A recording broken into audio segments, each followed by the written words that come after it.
bonito, como é que vocês estão? Por aqui tudo na paz de Jesus. Para quem não me conhece, tudo bem? Eu sou Nadia Araújo e aqui nesse espaço virtual nós trocamos umas ideias sobre relacionamento amoroso virtual com foco lá no Egitão.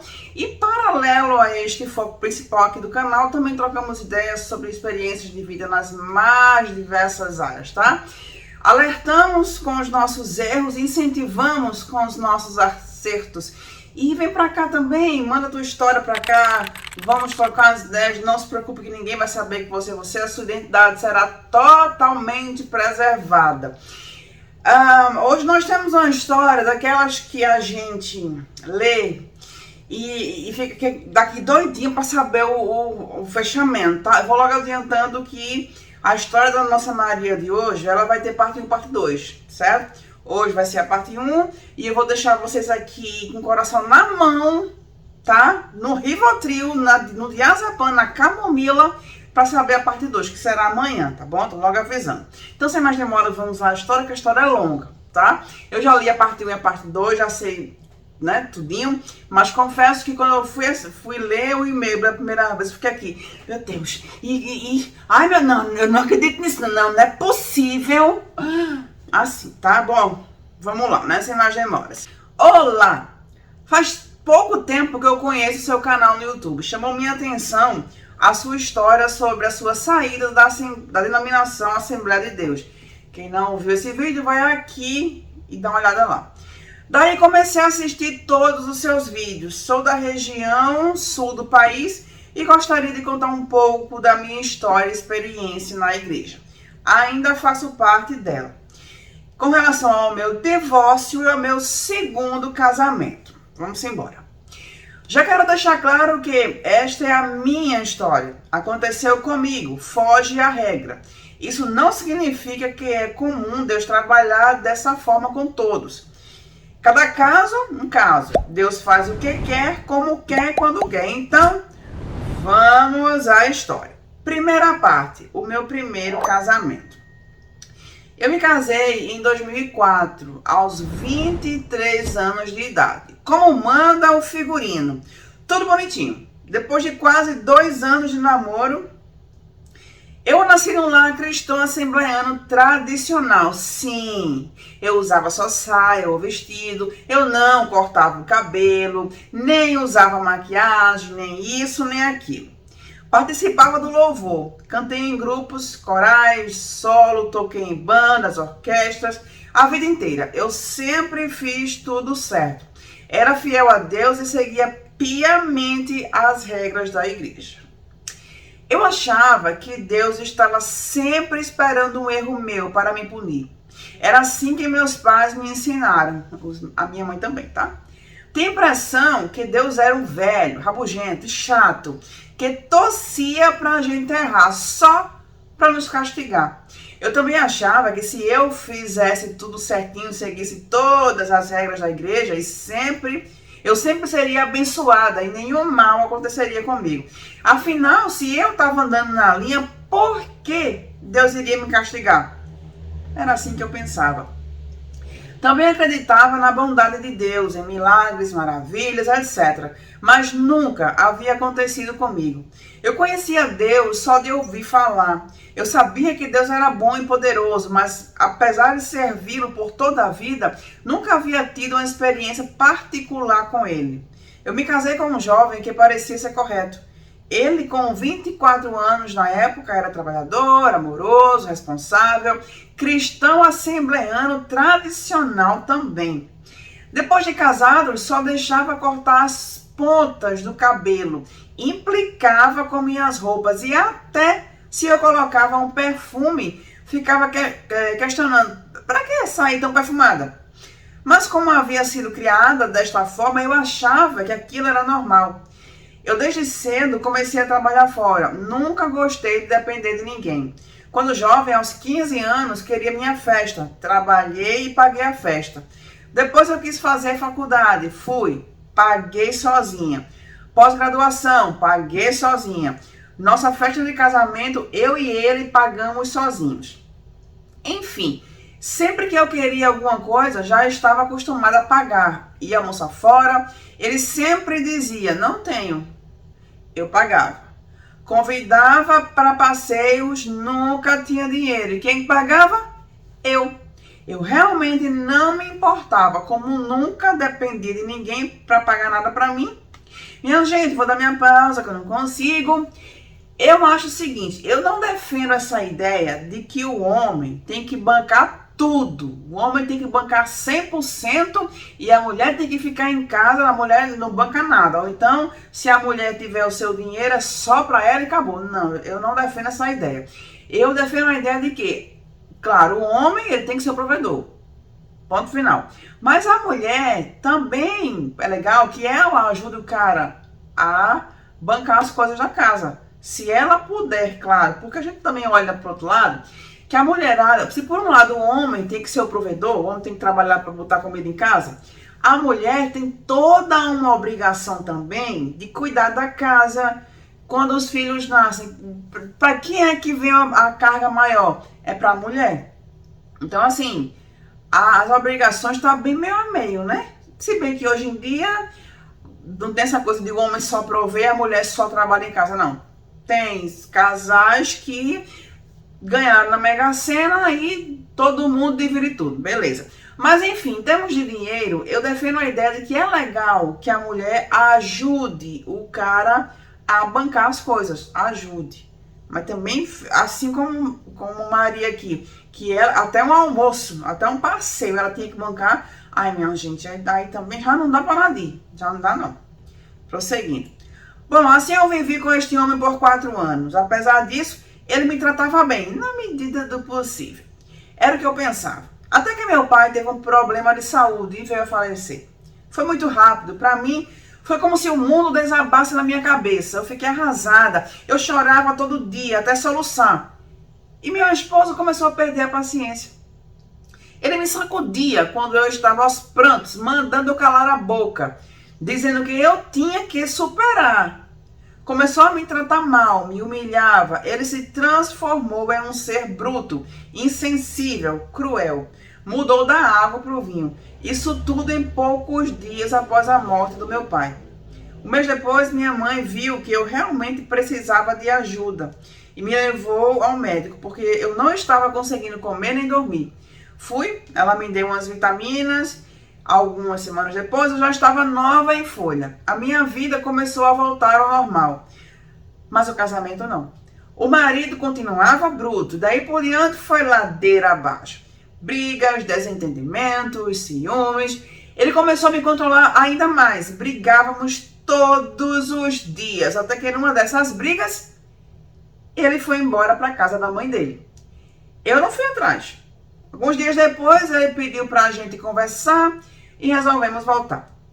Eu não casei para me separar. Eu não queria o divórcio. Aceitei ele de volta. Afinal, foi uma briga por motivos bobos. 3 dias depois, brigamos novamente.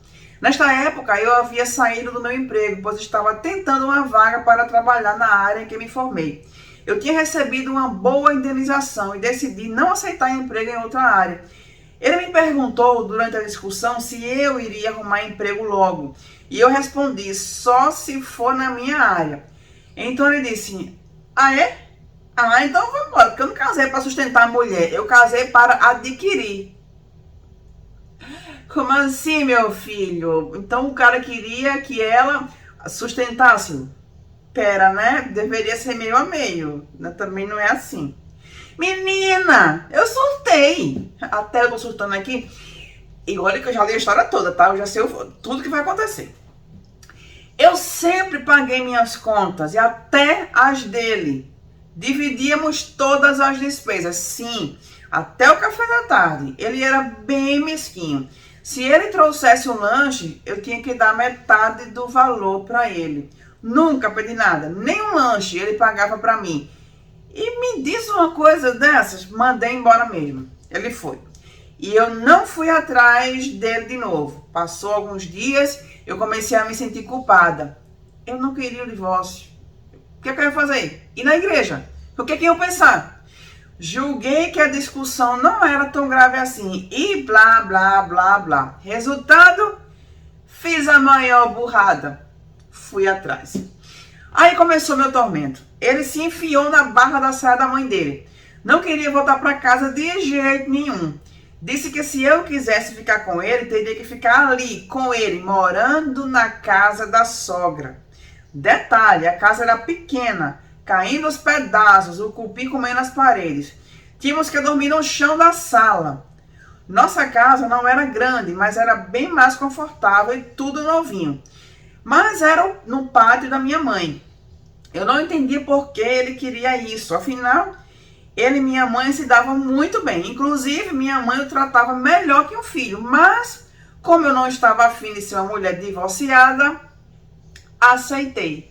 Que merda eu fiz. Ele e a mãe dele pisavam em mim todos os dias. Ela, a sogra, era obcecada pelo filho, não deixava ele crescer. Se metia em tudo, nada que eu fazia estava bom.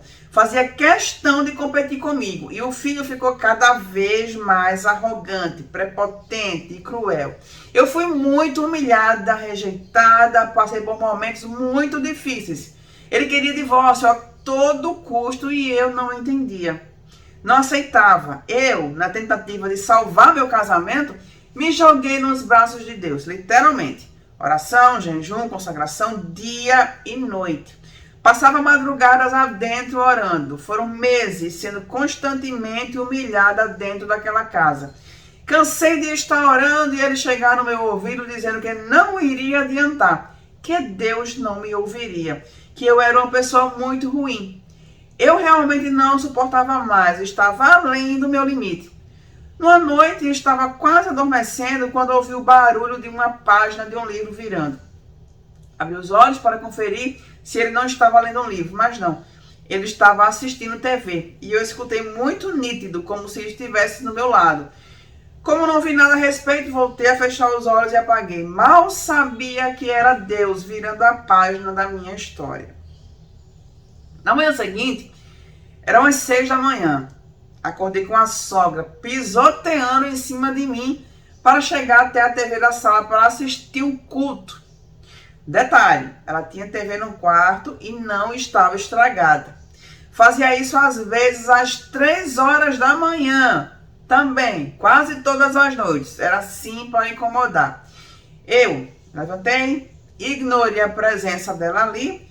A vontade era de explodir, mas eu me segurei. Me arrumei, fui na rua, abri o portão, voltei para devolver a chave, pois ia à igreja orar pela manhã como todos os dias. Minha gente, por que sogra, já parei de novo aqui, por que geralmente as sogras, claro que não são todas, mas a maioria das sogras é desse jeito, em que parece que elas querem uns filhos para elas próprias. Então, parece que a nora, né, ou o genro, tá competindo, então tem uma competição ali pelo filho. Geralmente as sogras são nó cego, né? Geralmente são assim. Quando voltei, em questão de minutos, ela já havia acordado meu marido, que nem esperou eu abrir a boca, e foi logo dizendo: vem cá, por acaso minha mãe é transparente pra tu não ver aqui e não dar um bom dia? Pega tuas coisas e some daqui. Nunca mais põe os pés aqui. Se tu não gosta da minha mãe, eu não quero mais você aqui. Oi? Nossa, eu engoli tudo aqui, eu respirei fundo, catei minhas coisas, olhei nos olhos dela, que estavam brilhantes e satisfeitos com o fora que ele me deu por causa dela. E falei com a maior calma do mundo: irmã, eu sei que é sua casa, eu tô aqui de favor, mas você me pisoteando em cima de mim todas as noites para assistir TV, tendo uma no teu quarto, é demais para mim. Me perdoa se eu te chateei. Obrigada por me acolher aqui este tempo. Tchau. Fui embora. Nunca mais olhei para trás. Nunca mais o procurei. Naquela manhã, fui em pedaços para a igreja, na oração. Deus usou uma irmã que não sabia o que havia acontecido e falou que Deus iria me dar a vitória tão grande que eu iria testemunhar o que ele ia fazer na minha vida. Que ele estava vendo tudo que eu estava passando. Ele iria mostrar para todos quem ele era na minha vida. Todos que estavam me humilhando, e ele ia tratar com cada um.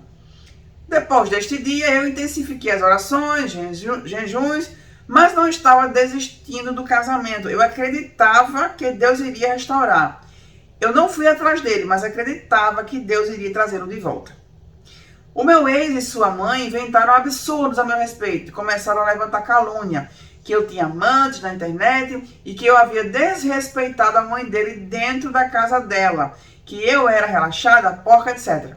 Tudo que foi adjetivo ruim sobrou para mim. Eu não tinha contado para quase ninguém que eles tinham me expulsado da casa naquela manhã. Apenas 2 amigas da minha extrema confiança sabiam, mas eles começaram com uma fofoca daquelas. Começou a perseguição por todos os lados. Os irmãos da igreja, pastores e minha família, ninguém se metia, nem para ajudar. Só falavam pelas minhas costas. Nunca procuraram me dar qualquer tipo de apoio, nem saber os 2 lados da história. Não me chamavam para cantar mais, me deixaram de lado. Eu percebi os risos e conversinhas pelos cantos, mas seguia firme com Jesus. Minha gente, já deu outra pausa aqui. A questão é que, em termos de igreja, uma pessoa que é divorciado, que é separado, é como se o divórcio e a separação fossem uma lepra. A pessoa é olhada, atravessado, a pessoa não tem mais respeito, porque não, casamento tem que ser para sempre. Não importa se o marido cada dia arranca um pedacinho do teu dedo, tu tens que ficar com ele para sempre, porque casamento é assim. Divórcio é pecado mortal. Né? Então, separados e divorciados nas igrejas sofrem, tá? Sofrem. Quem passou por alguma experiência dessa, ou manda pra cá a história, ou bota aqui nos comentários como é que foi com vocês, porque o negócio é punk. Foi aí que eu conheci quem era Deus de verdade. Era só eu e Deus. Comecei a buscá-lo para ele restaurar meu casamento. Mas ele foi me moldando de tal forma que o casamento não importava tanto assim mais. Eu estava maravilhada com as experiências que eu estava tendo com Deus. Nossa, ele era completamente diferente do Deus que meus pais me apresentaram. Ele falava comigo de várias formas e também através de sonhos. Tenho esse dom até hoje. Usava pessoas diferentes e que não me conheciam para falar que estava colocando as coisas no lugar. Que ele havia soprado um vento para arrumar meu caminho, que me colocaria em trilhos novos. E assim foi. E Deus me mostrando tudo. Eu vi as coisas e as pessoas por dentro. Sobrenatural mesmo. Quanto mais me perseguiam, mais Deus me revelava. Eu só suportei tudo porque estava no óleo mesmo, como se diz. Até que belo dia, um dos pastores da igreja me chamou para conversar. Entrei no gabinete onde ele estava e a sua esposa. Ali eu contei tudo nos mínimos detalhes o que havia acontecido. Ele me ouviu atentamente, me disse: se não quer relatar, Deus não vai interferir. Temos livre arbítrio. Deus não vai fazer aquilo que os 2 não concordarem. Eu mesmo já tentei conversar com o fulano, mas ele está irredutível. Você é nova ainda, pode refazer tua vida. Deus não vai te punir por isso. Minha gente, eu tenho que dar os parabéns para esse pastor, mas os parabéns assim, fonte Arial Black 70, negrito piscante. Porque a maioria dos pastores faz o quê? O casal tá lá, lascado, o casamento em ruína, não tem mais jeito. Não tem mais jeito. Já tentaram de tudo para reatar o casamento, não tem mais jeito, não dá. Mas aí, tem muitos pastores, a maioria deles, falou que não, o que Deus uniu, o homem não separa. Tem que voltar, tem que reatar. Irmã, vai orar. A senhora tem que orar mais. Eu já ouvi isso tantas vezes, mas tantas vezes, de casos de mulheres com homens violentos que davam às suas mulheres, davam, tá? Da mulher ficar roxa. E o pastor dizer: não, minha irmã, vamos orar que Deus vai resolver. Né? Então, parabéns para esse pastor aqui que não tem esse tipo de visão. Não é que a pessoa vai casar já pensando em separar. Não é que vai virar oba-oba. Não, casou, se não dá certo, separa. Não, não é isso não. Tem que ter ordem e decência. Mas há certos casos que não dá para tu ficar passando pano, entendeu? Baseado em regra religiosa. Então, parabéns para esse pastor aqui. Ao ouvir isso, eu decidi abrir mão do casamento. Eu ia concordar com o divórcio, mas ia esperar um pouco para me acostumar com a ideia. Eu orei mais uns dias e pedi a Deus para me ajudar a fazer a vontade dele. Quanto mais eu orava, mais distante eu sentia o meu ex, que começou a frequentar baladas e saiu de vez da igreja. Passou uns dias e, como já era normal, tive um sonho um tanto esquisito. Eu não entendi nada. Não dei bola. Sonhei que estava na frente da igreja e tinha um ônibus branco estacionado. Tinha algumas pessoas conversando ali. Uma moça veio, trouxe um rapaz e me apresentou e disse que ele tocava trompete. Neste tempo eu já havia passado vários meses que estava realmente separada.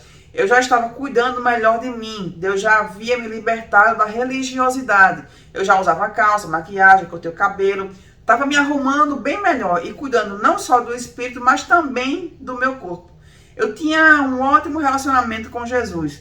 Ele me respondia instantaneamente, conversava comigo todos os dias. Era maravilhoso. Uma experiência que me marcou de tal forma que nunca mais eu fui a mesma. Segurava minhas mãos todas as noites antes de eu adormecer. Claro que ela está falando isso de uma forma figurada, né, minha gente? Óbvio. Já estava trabalhando também. Não na área que queria, mas estava refazendo minha vida e feliz. Enfim, na igreja me convidaram para participar do grupo de louvor. E lá fui eu, feliz da vida. O congresso de jovens já estava chegando. E o grupo de louvor iria participar de todos os cultos. Na mesma semana, uma irmã da igreja chegou em mim e disse que viu uma aliança na minha mão esquerda. Perguntou pelo ex. Eu disse que ele estava me pressionando para o divórcio e que eu iria esperar mais um pouquinho para ceder. Aí ela me disse, por esses dias você vai conhecer outra pessoa. Ele não é daqui, é de tal cidade. Eu dei uma risada daquela e disse, tá bem. Eu não estava nem aí, nem pro meu ex, imagina, para outro. Claro que não dei a mínima importância. Bom, chegou o congresso de jovens. Lembra do sonho esquisito com o moço do trompete? Que eu não entendi nada? Então, na sexta-feira, na abertura do culto do congresso, o grupo de louvor pronto para abrir o culto, eu chego em cima do laço. Todos já estavam me esperando para cantar. Eu entro pelo corredor principal, subo num púlpito para cantar. Guardem essa informação. Acabou o culto, um jovem veio me cumprimentar, todo feliz em me ver. Eu tive a impressão de conhecê-lo de algum lugar, mas não sabia de onde. Como eu era conhecida por cantar há muitos anos, até em cidades vizinhas, não dei muita importância para saber de onde. Ele apenas me cumprimentou feliz e saiu. Eu não dei importância para isso. Na outra noite, num sábado, cheguei mais cedo. Passei no banheiro para ajeitar o cabelo, retocar o batom. Uma jovem conhecida, vou chamá-la de Ana, veio me perguntar como eu estava. Eu disse que estava bem. Ela perguntou, e o coração? Eu disse que o pior já tinha passado e que agora estava à disposição de Deus. Tivemos uma conversa rápida a respeito do meu casamento, coisa normal. Ela perguntou sobre o ex, eu disse que não sabia dele, que logo iria dar o divórcio, que ele tanto queria, e que não estava pensando em ficar com ninguém. Ela me convidou para irmos após o culto no encontro com os jovens na beira da praia, que os líderes também iriam. Eu topei. Ela pegou meu número de celular para a gente se encontrar depois. Assim que subi para o coral, o grupo de louvor sentava atrás do coral dos jovens. Faltavam alguns minutos para começar o evento. A orquestra, que foi convidada para tocar no evento, estava montando os instrumentos, logo abaixo da nave da igreja. Algumas moças estavam rindo e achando os moços bonitos. Eu cheguei perto e brinquei com elas. A vista de vocês aqui está melhor que a minha lá no fundo. A Ana apontou o moço e disse, ei, olha aquele jovem ali, encostado no pilar com o trompete na mão. É gatinho, né? Eu olhei, achei que ela estava interessada no rapaz e disse num tom de aprovação. É sim, é bem bonitinho. Acabou o culto, a Ana veio e me apresentou um amigo e perguntou novamente, você vai nos encontrar lá na praia? Eu disse que sim, vou em casa trocar de roupa e vou sim. Cheguei na praia, os jovens estavam empolgados, tocando violão, outros conversando. Vi alguns líderes também ali com suas famílias. Sentei perto de uma escadaria, onde estava o irmão de Ana. Um menino de uns 14 anos, na época, tocando violão. Tava ali, curtindo, cantando algum louvor com eles. O rapaz que Ana me apresentou chegou do meu lado. Vou chamá-lo de Ben.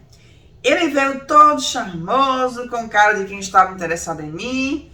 E me falou, opa, tudo bem? Mas não foi um simples oi, tudo bem? Foi um oi, tudo bem? Muito meloso, diferente. Eu fiquei assustada. Estava escrito na testa dele que ele queria ficar comigo. Jesus Cristo!